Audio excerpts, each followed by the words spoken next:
Alright, I'm going to be installing these sequential mirror signals on a T3 Touareg. Let's get started. First, you're going to pull the mirror out. So what you do is you push it to one side, get your fingers under it, and you'll hear it pop when you give it some pressure. That's what it looks like inside. Notice when you're in there, your mirror is separating. Glue it. These are known to fall off.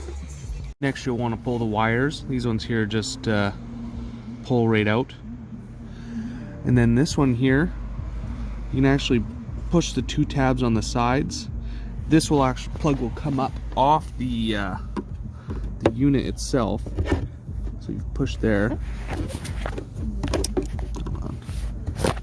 just like that. So now it actually comes up. Then what you do is you just push in here, and that plug will unplug.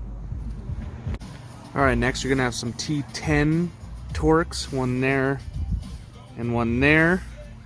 Now once you remove those, there's two clips.